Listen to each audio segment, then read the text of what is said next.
Más tarde o más temprano, la pregunta surge siempre en la carrera de un médico.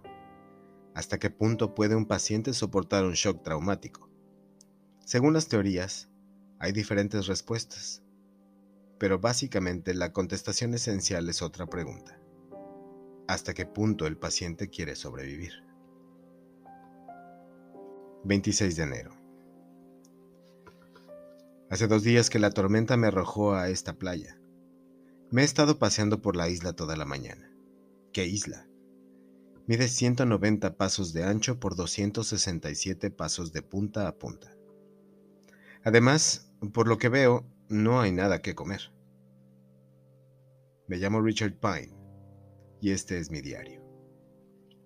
Si me encuentran, o mejor, cuando me encuentren, puedo destruirlo fácilmente. No me faltan cerillas y heroína. De las dos cosas tengo enormes cantidades, aunque ninguna de las dos valga nada aquí. Ja. De modo que escribiré, al menos para pasar el tiempo. Para decir toda la verdad, y por qué no, tengo todo el tiempo del mundo. Debería empezar por aclarar que cuando nací en Little Italy, el barrio italiano de Nueva York, me llamaron Richard Pinsetti. Mi padre, que era un desgraciado, procedía del viejo mundo. Yo quería ser cirujano. Mi padre se reía a mandíbula batiente, me llamaba chalado y me mandaba a buscar otro vaso de vino. Murió de cáncer a los 46 años. Me alegro. Empecé a jugar al fútbol en el instituto. Fui el mejor jugador de la historia local. Jugaba de defensa. Durante los 2 años recorrí todas las ciudades de los Estados Unidos. Odiaba el fútbol. Pero si eres un chaval pobre que vive en una casa barata y quiere ir a la universidad, tu única oportunidad es el deporte. Así que jugué y conseguí una beca para atletas. En la universidad seguí jugando hasta conseguir una beca de estudios completa. Entonces lo dejé. Iba a estudiar medicina. Mi padre murió 6 semanas antes de mi graduación. No me importó. ¿Acaso creéis que me hubiera gustado subir a la tarima para recoger el diploma y ver aquella bola de cebo ahí sentada? ¿Les gusta a las gallinas viajar en metro? Además, ingresé en un club estudiantil. No uno de los mejores, con un hombre como Pinsetti, pero después de todo, era un club. ¿Por qué escribo todo esto?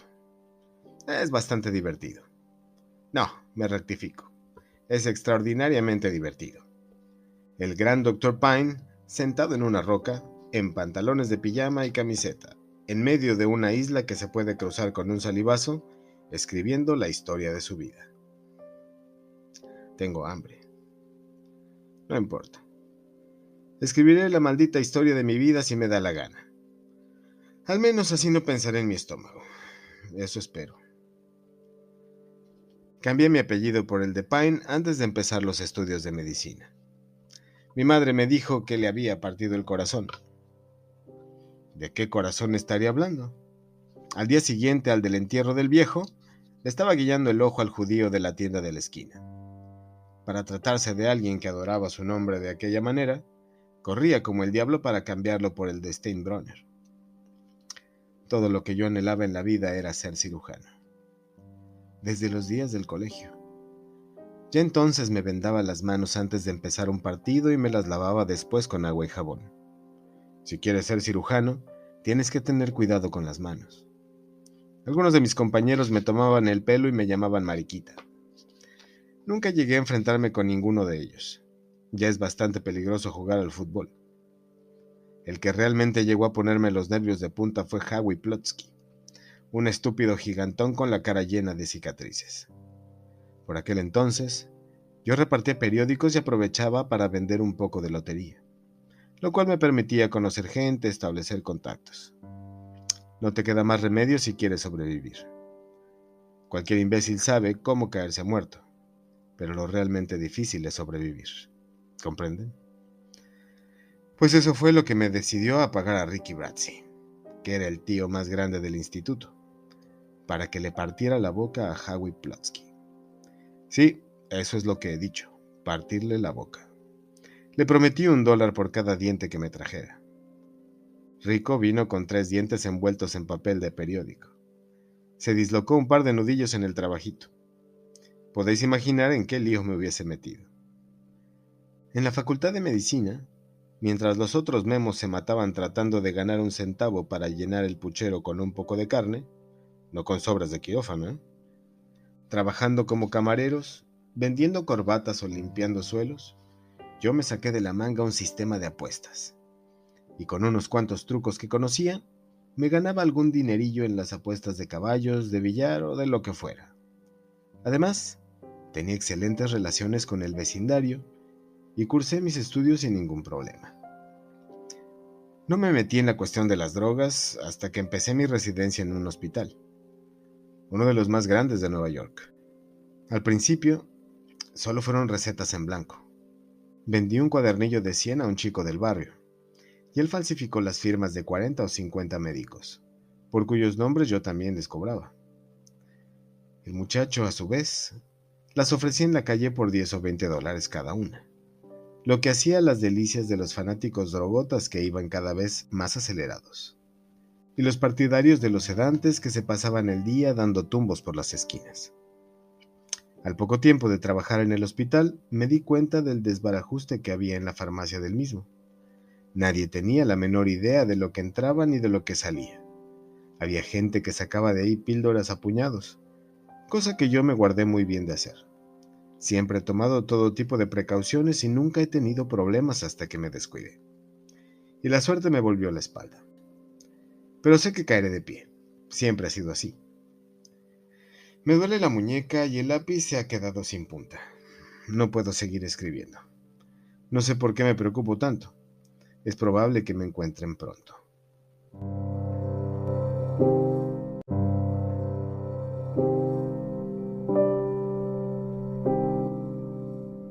...27 de enero... El bote salvavidas se hundió anoche en unos 3 metros de agua, al norte de la isla. ¿Qué importa? De todos modos, después de arrastrarse por todo el arrecife, el fondo parecía un colador. Además, ya había rescatado todo lo que valía la pena salvar, a saber, 4 galones de agua, una cajita de costura para viajes, un botiquín, y este libro en el que estoy escribiendo, que es en realidad un cuaderno de inspección del bote. ¡Qué risa! Por cierto, ¿cómo es que a nadie se le ocurrió poner comida de reserva en el bote? El último informe que aparece en el cuaderno lleva fecha 8 de agosto de 1970. Además, he conseguido salvar 2 cuchillos, uno mellado y el otro afilado, y un juego de cuchara y tenedor que voy a usar esta noche para la cena. Asado de piedras. Bueno, al menos le he sacado punta al lápiz. Cuando salga de esta isla cubierta de excrementos de pájaros, le voy a sacar hasta el hígado a los de Paradise Lines Incorporated. Solo por eso vale la pena seguir viviendo. Y pienso seguir viviendo y salir de esta. No les quepa la menor duda. Voy a salir de esta. Más tarde. Olvidé una cosa al hacer el inventario. 2 kilos de heroína, pura. Algo así como $350,000 en las calles de Nueva York. Aunque aquí no valga más que un puñado de cacahuates. ¿Verdad que es cómico?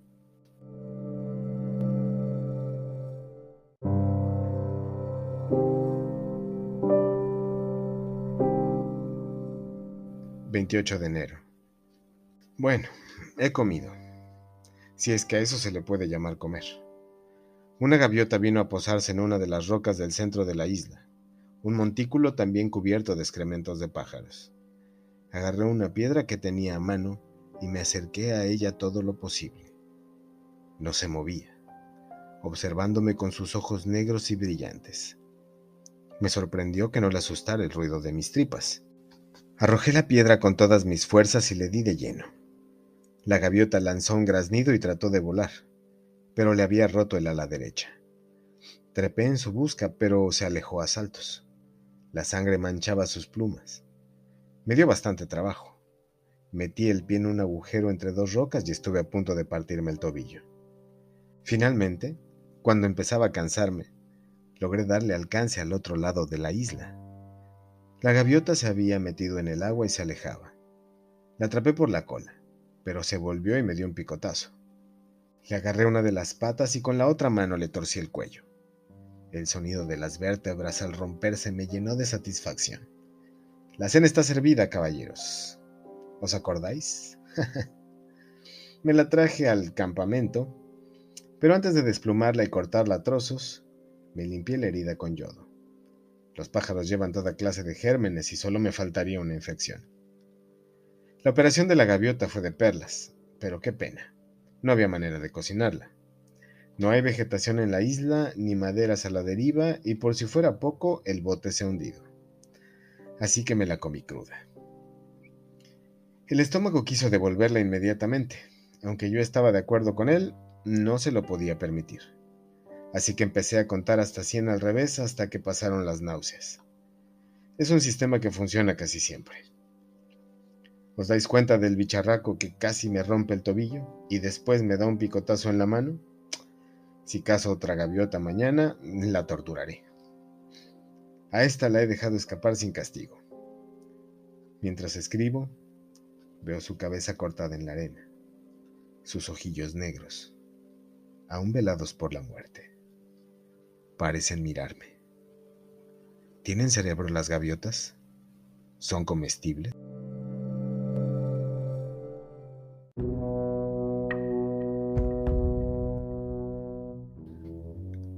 29 de enero. Hoy no hay comida. Una gaviota aterrizó en el macizo, pero voló antes de que me aproximara lo suficiente para hacerle un pase. Me estoy dejando la barba. Pica como un demonio. Si la gaviota vuelve y consigo darle caza, le sacaré los ojos antes de matarla. Creo haber dicho ya que era un cirujano de primera. Me expulsaron. Realmente ridículo. Todos los médicos hacen lo mismo y luego se ponen tan estirados cuando le atrapan a uno. Peor para ti. Yo ya tengo mi parte.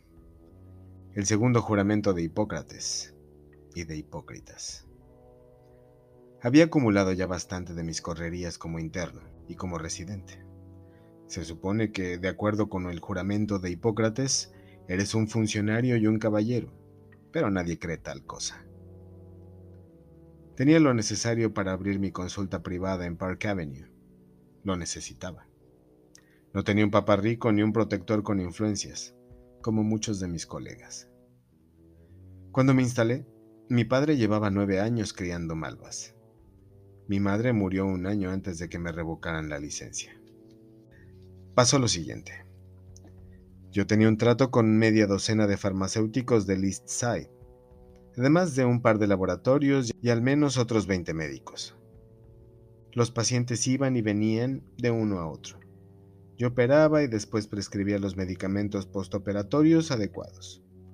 No todas las operaciones eran necesarias, pero nunca actué contra la voluntad del paciente.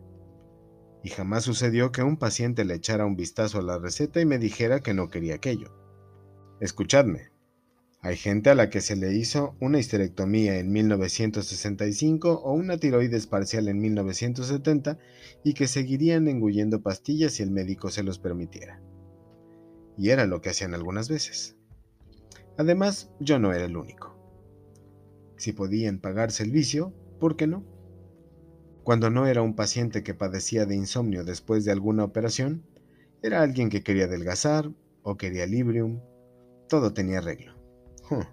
Sí, de no haber sido yo, hubiera sido cualquier otro. Hasta que los de sanidad fueron a ver a Lowenthal, ese gallina.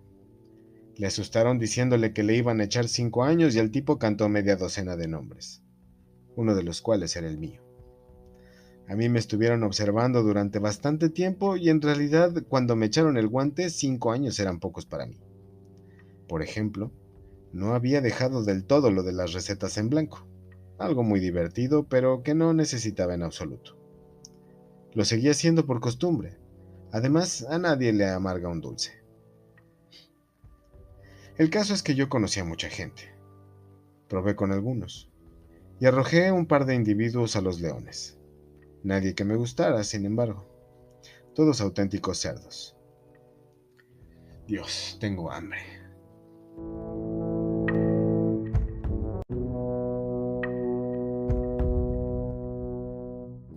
30 de enero. Hoy no hay gaviotas. Lo que me recuerda a los letreros de las tiendas de comestibles del barrio. Hoy no hay tomates. Me metí en el agua hasta la cintura, con un cuchillo afilado en la mano. Permanecí inmóvil durante casi 4 horas, mientras el sol caía de pleno sobre mis espaldas. Creía desmayarme un par de veces, pero conté hasta 100 al revés hasta que desapareció la sensación. No vi un solo pez, ni uno.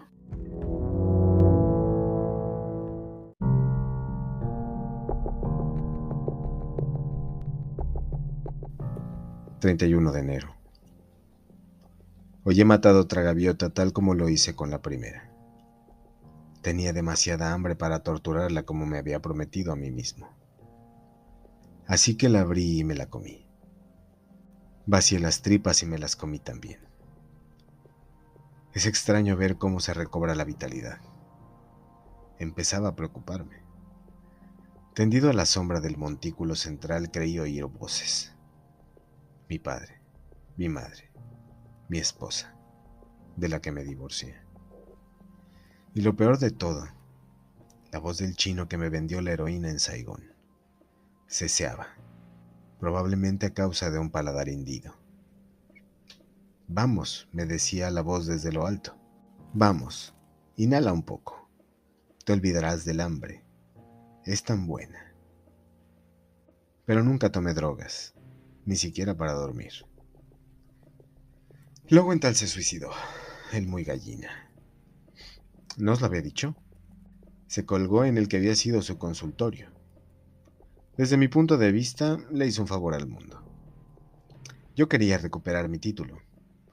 Algunos de los tipos con los que hablé me dijeron que no era imposible, pero costaba mucho dinero, más del que podía imaginar. Yo tenía $40,000 en una caja de seguridad y decidí arriesgarme para doblar o triplicar la cantidad. Me fui a ver a Ronnie Hanelli, compañero mío de equipo en los años de la universidad, a cuyo hermano menor había conseguido una residencia en el hospital cuando resolvió estudiar medicina. Ronnie estudiaba derecho. ¿Verdad que es gracioso? En el barrio se le conocía por el apodo de Ronnie el referee, porque se metía en todos los juegos y sin que nadie se lo pidiera empezaba a pitar faltas a todo el mundo. Si no te gustaba, tenías 2 opciones: callarte la boca o tragarte unos cuantos dientes. Los puertorriqueños le llamaban Ronnie Wop, o algo así. A él le hacía gracia Ronnie. Ronnie estudió Derecho, pasó los exámenes sin problemas y abrió un bufete en su propio barrio, justo encima del bar La Pecera. Aún lo veo pasar por allí cuando cierro los ojos, con su gran Continental blanco. Era el usurero más grande de toda Nueva York, un tiburón. Sabía que Ronnie tendría algo para mí. Es peligroso, dijo, pero tú sabes cuidarte. Y si traes la mercancía, te presentaré un par de individuos. Uno de ellos es funcionario del Estado. Me dio 2 nombres, el de Henry Lee Tzu, el chino, y el de Solomon Young, un químico vietnamita. El vietnamita probaba la heroína del chino a cambio de dinero. El chino era conocido por sus bromas. Por ejemplo, llenaba las bolsitas de plástico con talco, o detergente, o almidón. Ronnie decía que un día, una de aquellas bromitas le iba a costar la vida.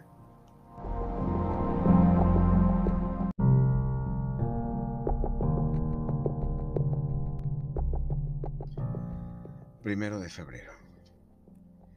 He visto un avión. Pasó de largo sobre la isla. Intenté subir al montículo central para llamar su atención y metí el pie en el mismo agujero del otro día en el que cacé la primera gaviota. Me rompí el tobillo. Fractura compuesta. Fue como un disparo. El dolor era insoportable. Grité y perdí el equilibrio. En vano, agité los brazos como un molino de viento. Caí y me golpeé la cabeza. Todo se puso negro. Cuando volví en mí, se había puesto el sol. Había perdido un poco de sangre. El tobillo se me había hinchado como un neumático y tenía una buena insolación. Creo que, de haber habido una hora más de sol, tendría todo el cuerpo llagado. Me arrastré como pude hasta aquí y pasé la noche temblando y llorando de rabia. Me he desinfectado la herida de la cabeza situada encima del lóbulo temporal derecho, y me la he vendado como he podido. Es una herida superficial en el cuero cabelludo con una pequeña contusión, creo. Pero el tobillo es una mala fractura, en 2 puntos, quizás 3. ¿Cómo voy a cazar gaviotas ahora? El avión debía estar en busca de supervivientes del Calas. En medio de la oscuridad y la tormenta, el bote salvavidas ha de haber recorrido kilómetros. No creo que vuelva por aquí. Dios mío, cómo me duele el tobillo.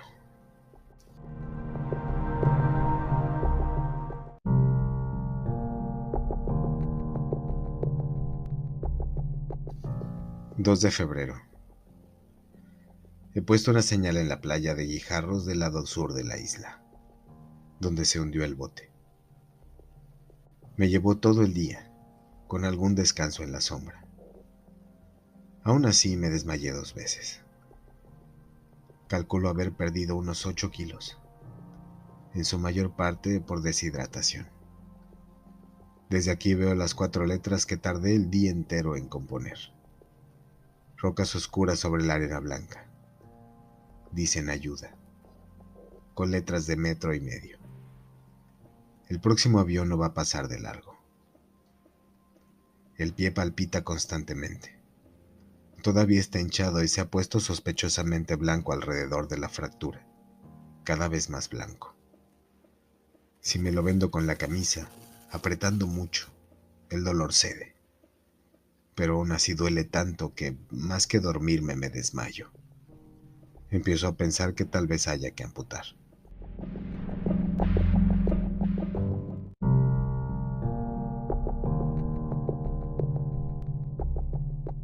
...3 de febrero...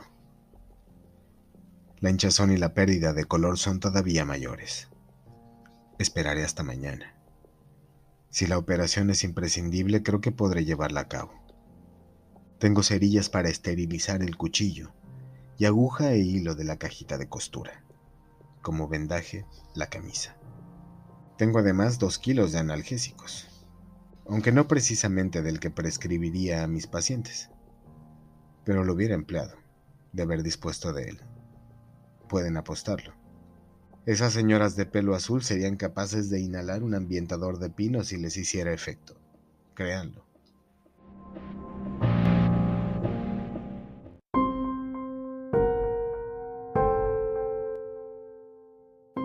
...4 de febrero... He decidido amputar el pie. Hace 4 días que no como. Si espero más, corro el riesgo de desvanecerme en medio de la operación por la acción combinada del shock traumático y el hambre. En ese caso, podría morir desangrado. Y a pesar de lo desdichado que soy, aún tengo ganas de seguir viviendo. Recuerdo lo que Modrich decía en Anatomía Básica. El viejo Moki le llamábamos. Más tarde o más temprano, la pregunta surge siempre en la carrera de un médico. ¿Hasta qué punto puede un paciente soportar un shock traumático? Y entonces señalaba con el puntero el dibujo del cuerpo humano, el hígado, los riñones, el vaso, los intestinos. Básicamente, caballeros, decía, la contestación esencial es otra pregunta. ¿Hasta qué punto el paciente quiere sobrevivir? Creo poder hacerlo, de verdad. Supongo que estoy escribiendo para aplazar lo inevitable, pero se me ocurre que no acabé de contar por qué me encuentro aquí. Tal vez deba hacerlo por si la operación no sale bien. Tardaré solo unos minutos y estoy seguro de que todavía habrá claridad para la operación, ya que según mi reloj son las 9 de la mañana. Fui a Saigón como turista. ¿Les extraña? No sé por qué. Hay miles de personas que van allí cada año, a pesar de la guerra de Nixon. También hay gente a la que le gusta presenciar accidentes o peleas de gallos. Me quedé en Saigón 3 semanas. Había reservado pasaje de regreso a San Francisco en un crucero, el Calas, primera clase. Subir a bordo con la mercancía no representó problema alguno. Ngo arregló el asunto, sobornando a 2 oficiales de aduana que se limitaron a saludarme y hacer pasar las maletas. La heroína iba en una bolsa de viaje que ni siquiera vieron. Pasar la aduana en los Estados Unidos sería mucho más difícil, me dijo Ngo, pero ese es problema únicamente suyo. No tenía la menor intención de pasar aquello por la aduana. Ronnie había contratado un buzo que haría el trabajo por $3,000. Tenía que encontrarme con él, ahora que lo pienso, hace 2 días, en una especie de corral llamado Regis Hotel en San Francisco. El plan consistía en poner la mercancía en una lata a prueba de agua, sujetos a la tapa un reloj y un sobre de tinte rojo. Antes de atracar, había que tirar la lata al agua, cosa que no iba a hacer yo mismo, naturalmente. Estaba todavía buscando un cocinero o un camarero al que no le viniera mal un dinero extra y que fuera lo bastante listo o lo bastante idiota como para mantener la boca cerrada cuando el Calas se hundió. No tengo ni la menor idea de cómo sucedió, ni de por qué. Se nos había echado encima un buen vendaval, pero el crucero parecía capaz de capearlo. Pero el día 23, alrededor de las 8 de la noche, hubo una fuerte explosión bajo cubierta. Yo estaba en el salón en aquel momento y el Calas se escoró casi inmediatamente, a la izquierda, como se llama babor o estribor, lo que sea. La gente empezó a gritar y a correr en todas direcciones. Las botellas cayeron de la estantería del bar y se estrellaron contra el suelo. Un hombre salió de una de las escaleras, con la camisa quemada y la piel asada. Los altavoces empezaron a decir a la gente que se dirigiera a los botes salvavidas que se les habían asignado al principio del viaje, durante el simulacro. Los pasajeros se echaron a correr sin rumbo. Muy pocos se habían molestado en comparecer durante el simulacro. Yo no solo estuve allí, sino que fui más temprano, para estar en primera fila y ver bien todo. ¿Entienden? Siempre pongo mucha atención en lo que se refiere a mi pellejo. Bajé a mi camarote, saqué las bolsitas de heroína y me puse una en cada bolsillo. Después, me dirigí al bote salvavidas 8. Mientras yo subía las escaleras hubo otras 2 explosiones y el barco se inclinó aún más peligrosamente, si eso es posible. En cubierta todo era confusión. Vi una mujer que corría por la cubierta resbaladiza, gritando y con un niño en brazos. Según se inclinaba el buque, ella ganaba velocidad. Finalmente golpeó contra la borda a la altura de los muslos, saltó por encima de ella, dio 2 vueltas de campana y desapareció de mi vista. Había un hombre de mediana edad sentado en medio del puente, que se arrancaba los cabellos con las manos. Otro, con ropas blancas de cocinero, la cara y las manos horriblemente quemadas, se daba contra las paredes y gritaba: «¡Socorro! No veo. ¡Socorro! Estoy ciego». El pánico era total y se había contagiado del pasaje a la tripulación como una epidemia. Deben tener en cuenta que entre la primera explosión y el hundimiento del barco pasaron solamente 20 minutos. Algunos de los botes iban repletos de gente que aullaba y otros totalmente vacíos. El mío, que estaba en la zona más próxima al agua, estaba casi desierto. Nadie más que yo y un marinero con cara muy pálida y llena de espinillas. «Echemos al agua enseguida este condenado barreño», dijo, con los ojos desorbitados, «porque la maldita bañera se viene a pique sin remedio». Maniobrar un bote no es nada difícil, pero con los nervios, el marinero se hizo un lío con las maromas de su lado, el bote bajó unos 2 metros y quedó colgando, yo más cerca del agua que él. Fui hacia su lado para ayudarle cuando empezó a gritar.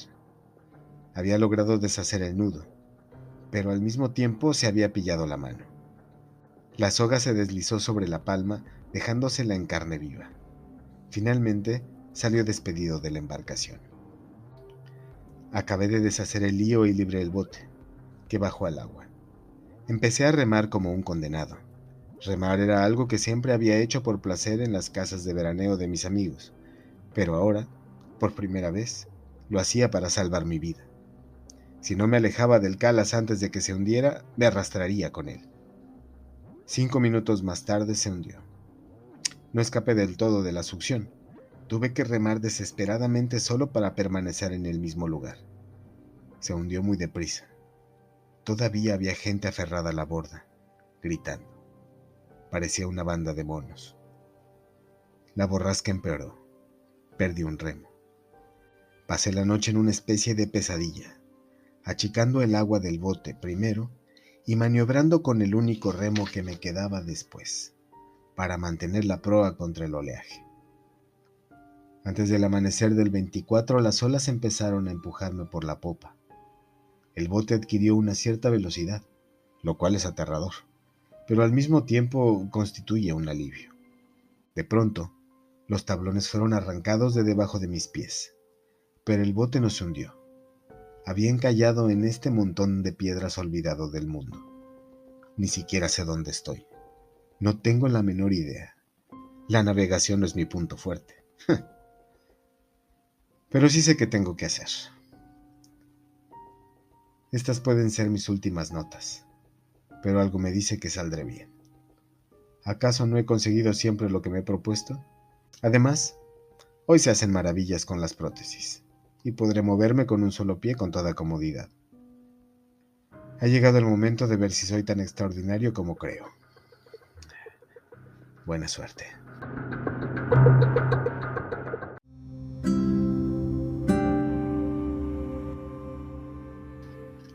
5 de febrero. Lo hice.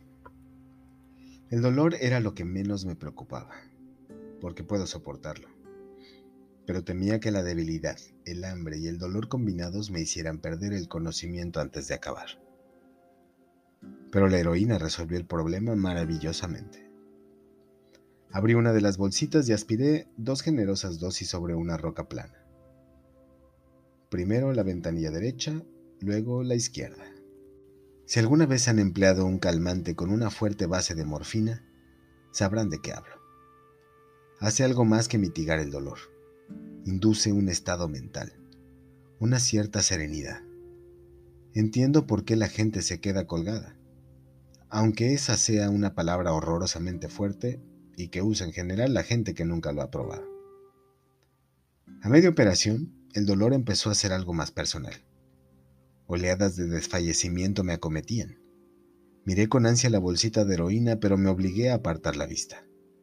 Si volvía a adormilarme, moriría desangrado con la misma seguridad que si me desmayara. Conté hasta 100 al revés.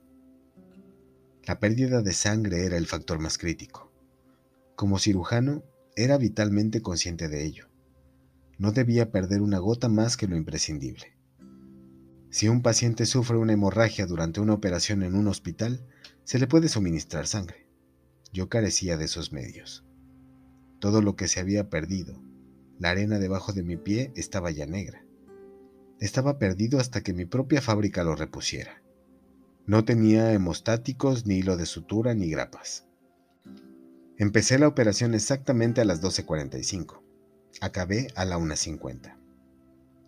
E inmediatamente me atonté con heroína, una dosis mayor que la anterior. Me dormí en un mundo gris, indoloro, y permanecí así hasta alrededor de las 5. Cuando me espabilé, el sol estaba cerca del horizonte occidental, trazando un camino de oro sobre el azul del Pacífico que llegaba hasta mí. Nunca he visto algo tan increíble, tanto que me compensó del dolor en un segundo. 1 hora más tarde aspiré un poquito más, para seguir disfrutando de la puesta del sol. Poco después de hacerse de noche, Esperen un segundo. ¿Les he dicho que no he comido absolutamente nada durante 4 días? ¿Y que lo único que tenía a mi alcance para recuperar mis energías agotadas era mi propio cuerpo?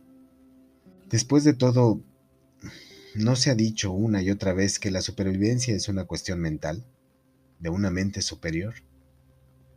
No voy a justificarme diciendo que cualquiera hubiera hecho lo mismo. En primer lugar, hay que ser cirujano. Y aun conociendo la técnica de la amputación, es posible hacer una carnicería y desangrarse de todos modos. Y aun en el caso de poder sobrevivir a la amputación y al shock traumático, jamás se le ocurriría algo semejante a alguien convencional. No importa. Nadie tiene por qué enterarse. Lo último que haré antes de abandonar la isla será destruir este libro.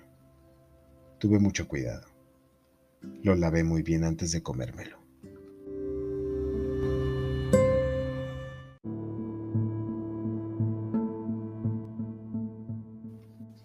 7 de febrero. El dolor del muñón es intensísimo. En ocasiones realmente intolerable. Pero creo que el escozor profundo del proceso de cicatrización es todavía mucho peor. Esta tarde me he acordado de los pacientes que me tenían harto con lo mucho que les picaba la carne remendada, que era horrible y que no se podían rascar. Yo sonreía y les decía que se sentirían mejor al día siguiente, pensando que se quejaban sin razón, que eran débiles e ingratos. Ahora los comprendo perfectamente. Varias veces he estado a punto de arrancar la camisa que sirve de vendaje y rascarme la herida, hundir los dedos en la carne cruda y tierna, quitarme los puntos, dejar que la sangre corriera en la arena. Cualquier cosa con tal de no sentir ese horrible y enloquecedor hormigueo. Entonces contaba hasta 100 al revés y aspiraba heroína. No tengo idea de cuánta he llegado a tomar, pero sí sé que he estado casi permanentemente dopado desde la operación. Como saben, quita el hambre. Ni siquiera sé si tengo hambre. Siento algo extraño, fantasmal en la barriga y eso es todo. Por otra parte, puedo ignorarla con toda facilidad, y sin embargo, sé que no debo hacerlo, ya que la heroína no tiene un valor calórico fácilmente calculable, de manera que me he puesto a prueba para medir mi energía, arrastrándome de aquí para allá y es agotador. Dios mío, espero que no, pero temo que sea necesaria una nueva operación. Más tarde, pasó otro avión, demasiado alto. Tanto que todo lo que podía ver era el alerón de popa dibujándose contra el cielo azul. Hice señales por si acaso y grité como un energúmeno. Cuando desapareció me eché a llorar. Está muy oscuro y es difícil seguir escribiendo. Comida. He estado pensando en cantidad de platos. La lasaña de mi madre, pan de ajo, caracoles, langosta, chuletas, melocotones, asado, la gran porción de pastel de mantequilla y el helado de vainilla hecho en casa que te sirven en el Mother Crunch en la Primera Avenida. Pretzels calientes, salmón ahumado, cangrejos ahumados, jamón ahumado con rodajas de piña, aros de cebolla fritos, salsa de cebolla con chips de patatas, té frío en largos sorbos, patatas fritas, y te relames los labios de gusto. 100, 99, 98, 97, 96, 95, 94. Dios, Dios, Dios.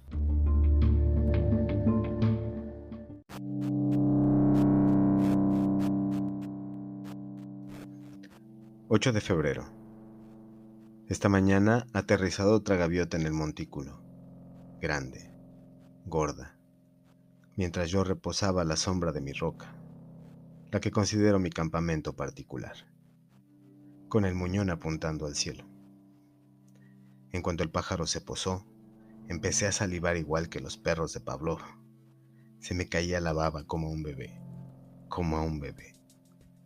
Busqué una piedra del tamaño de mi mano y empecé a arrastrarme hacia el pájaro. Queda tan solo un cuarto. Ya hemos escalado 3 y pico.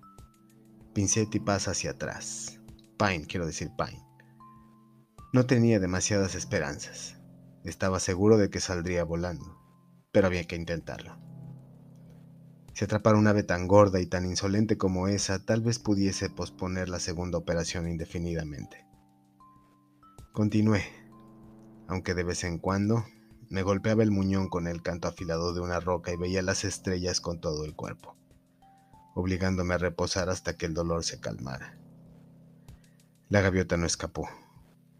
Daba saltitos de aquí para allá, con el pecho hinchado, como un general pasando revista a las tropas.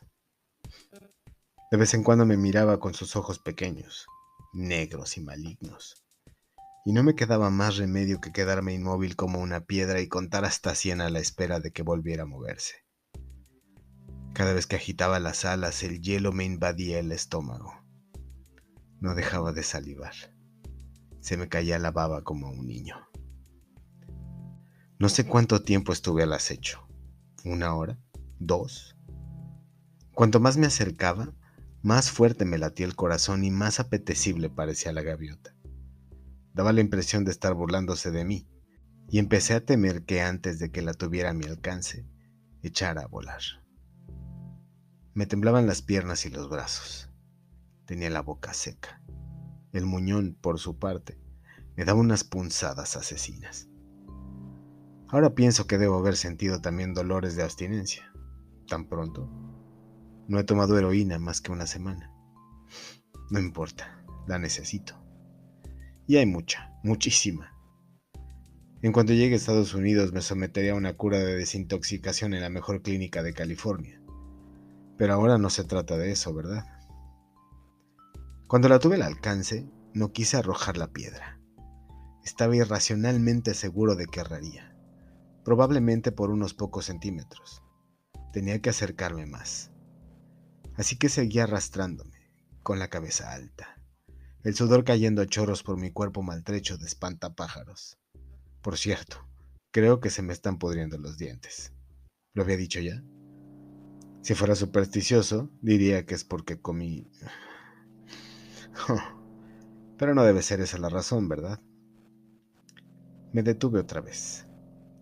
Estaba mucho más cerca de esa gaviota que de cualquiera de las anteriores. No conseguía obligarme a tirar la piedra.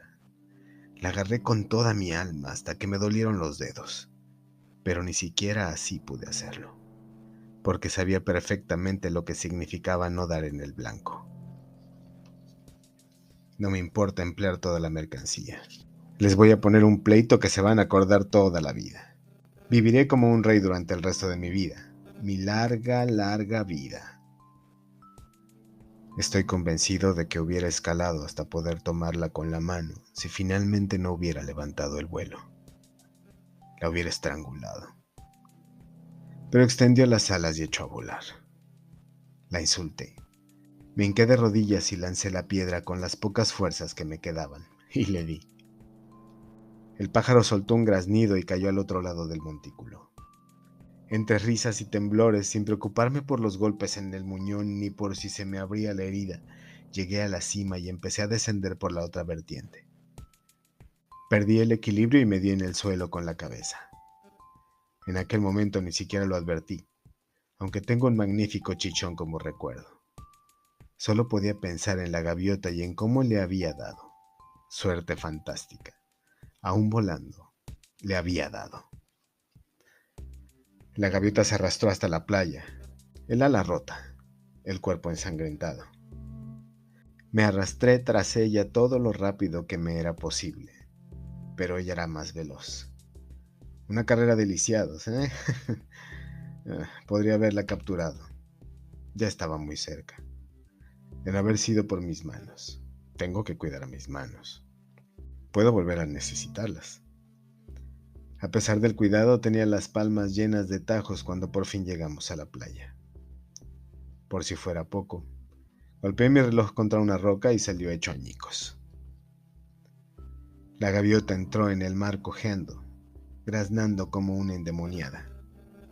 La atrapé, pero solo me quedó un puñado de tristes plumas. Entonces me caí y tragué agua, tosiendo y atragantándome. Pero seguí arrastrándome y hasta traté de nadar tras ella. La venda del muñón acabó por caérseme en el agua. Empecé a hundirme y no tuve más remedio que regresar a la arena. No sé cómo, pero salí del agua, temblando, exhausto, encogido de dolor, llorando, gritando y maldiciendo a la gaviota. Todavía estaba a la vista, allá lejos, cada vez más lejos. Creo recordar que en un momento le rogué que volviera. Eso sí, cuando salió al arrecife juraría que estaba muerta. No es justo. Me llevó casi 1 hora arrastrarme hasta el campamento. He tomado mucha heroína. Pero aún así, continúo enfadado con la gaviota. Si no iba a dejarse cazar, ¿a qué burlarse así de mí? ¿Por qué diablos esperó tanto?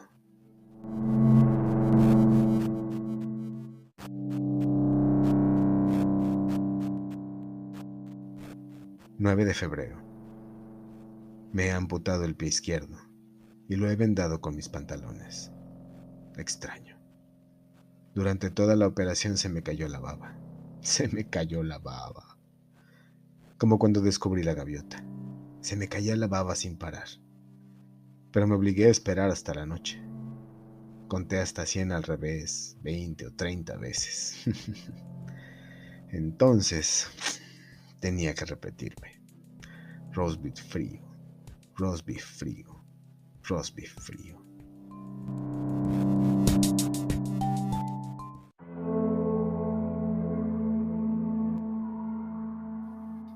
11 de febrero. Ha llovido durante 2 días, con mucho viento. Cambié algunas rocas de lugar. Hice una especie de escondrijo con ellas y me guarecía allí dentro todo el tiempo. Sorprendió una pequeña araña.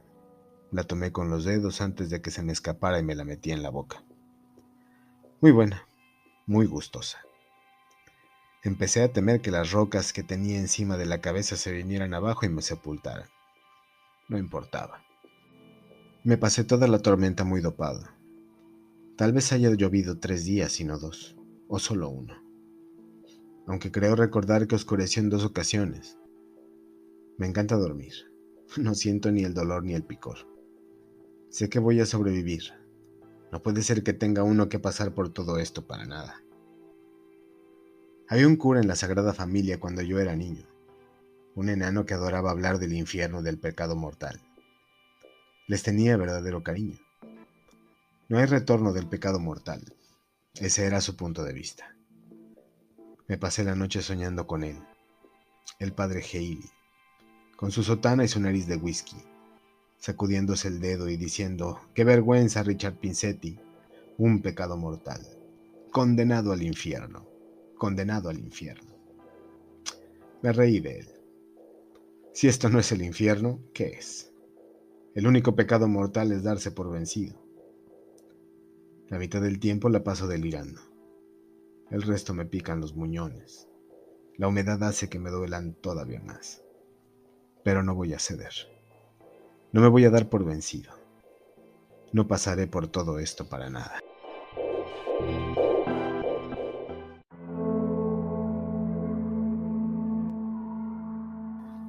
12 de febrero.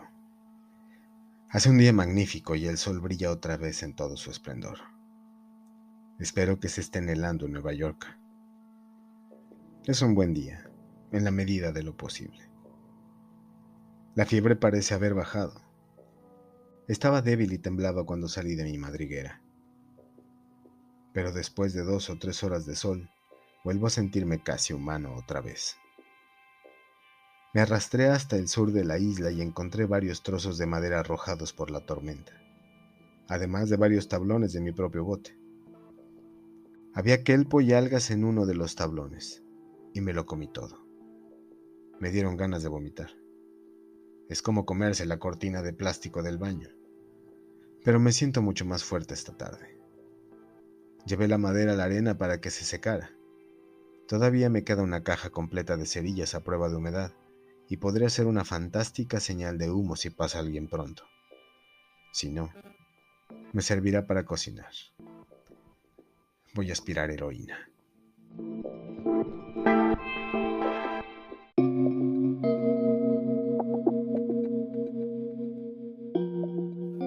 13 de febrero.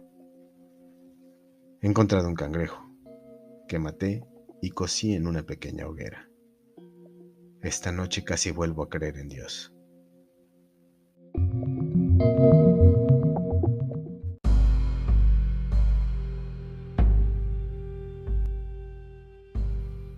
–14 de febrero. Acabo de darme cuenta de que la tormenta se llevó casi todas las piedras de mi señal de socorro. Pero la tormenta terminó. ¿Hace más de 3 días? He estado drogado todo este tiempo.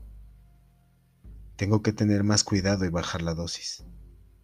Porque, ¿qué ocurriría si pasara un barco y yo estuviera durmiendo? Reconstruí la señal, pero me llevó casi todo el día y estoy exhausto. Busqué un cangrejo donde encontré el otro, pero nada. Me corté las manos con varias de las piedras de la señal, pero me desinfecté con yodo, a pesar de mi debilidad. Debo cuidar mis manos, por encima de todo.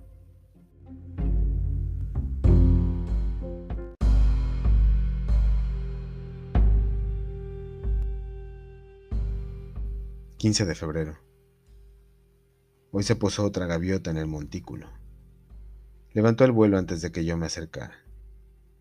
La conminé a irse al infierno, a picotear los ojillos rojizos del padre Haley para toda la eternidad.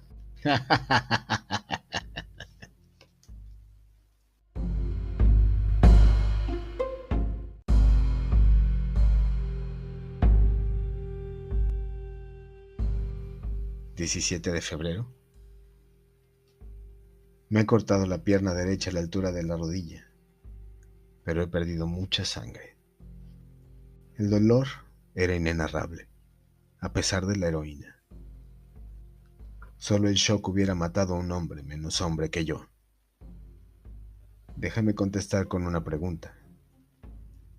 ¿Hasta qué punto el paciente quiere sobrevivir? ¿Hasta qué punto el paciente quiere sobrevivir? Me tiemblan las manos. Si me traicionan, estoy perdido. No tienen ningún derecho a traicionarme. Ningún derecho. Las he cuidado durante todas sus vidas. Las he mimado. Mejor que no me traicionen. O se van a arrepentir. Por lo menos no siento hambre. Uno de los tablones del bote se partió por la mitad.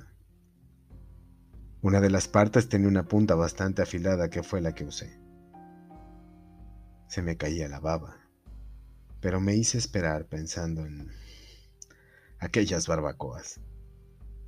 Aquella casa que Will Hammersmith tenía en Long Island, con una barbacoa donde se podía asar un cerdo entero. Acostumbrábamos a sentarnos al atardecer, con tragos largos en la mano, hablando de nuevas técnicas quirúrgicas o de golf o de cualquier otra cosa. Y la brisa nos traía el olor del cerdo asado. Madre mía, el olor del cerdo asado.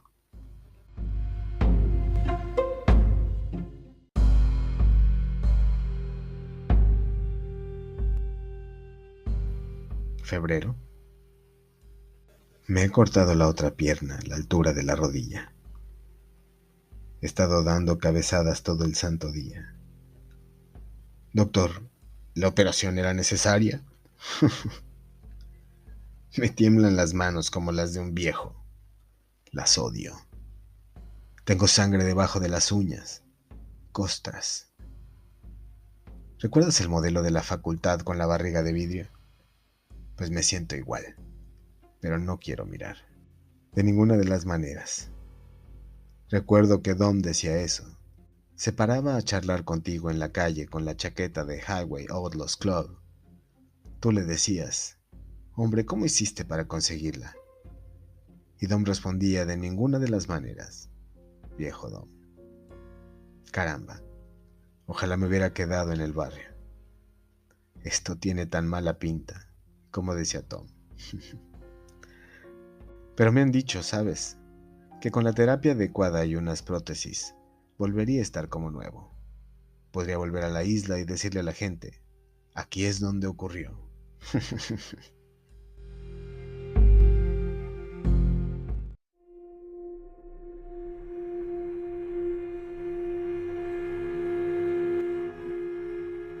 23 de febrero.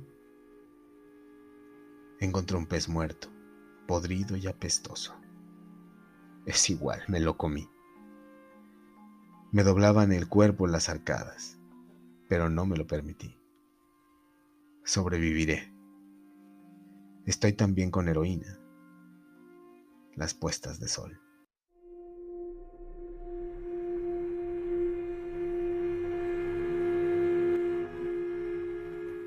Febrero. No me atrevo, pero tengo que hacerlo. Pero ¿cómo haré para ligar la arteria femoral tan arriba? Es amplia como una maldita autopista a esa altura. A pesar de todo, tengo que hacerlo. He marcado con lápiz la parte alta del muslo, la parte donde todavía hay carne. Desearía poder dejar de babear.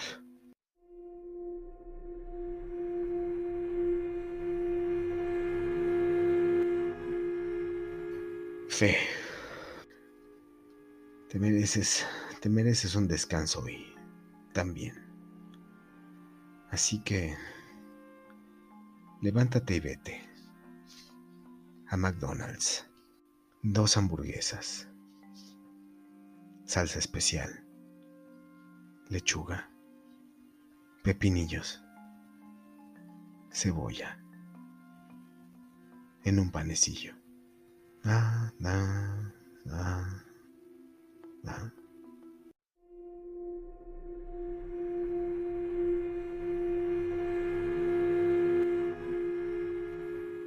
Feb, hoy me he visto la cara en el agua. Una calavera cubierta de piel. ¿Me he vuelto loco ya? Debo de estar loco. Ahora soy un monstruo. Un engendro. No me queda nada bajo las ingles. Un verdadero monstruo. Una cabeza atada a un torso que se arrastra por los codos en la arena. Un cangrejo. Un cangrejo dopado. Tú. Soy un pobre cangrejo dopado. Dame una moneda. Dicen que de lo que se come se cría. Así que todavía soy el mismo. Querido Dios. Shock traumático. Shock traumático. Shock traumático.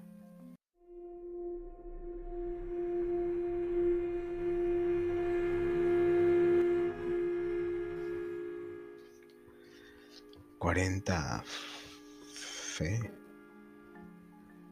He soñado con mi padre. Cuando se emborrachaba, olvidaba el inglés. No es que tuviera nada interesante que decir de todos modos. Condenado cerdo. Me alegré tanto de irme de su casa. Papito. Condenado cerdo. Chapucero. Nada. No vales para nada. Nada. Cero. Sabía que lo lograría. Me alejé de ti, ¿verdad? Me fui andando sobre las manos. Pero ya no puedo cortar nada más con ellas. Ayer me corté las orejas. La mano izquierda lava la derecha. No dejes que tu mano izquierda sepa lo que hace la derecha. Pito, pito, colorito. ¿Dónde vas tú tan bonito? ¿Qué importa? Una mano u otra. Buena comida. Buena carne. Buen Dios. Comamos. Pies de cerdo saben igual que manos de cerdo.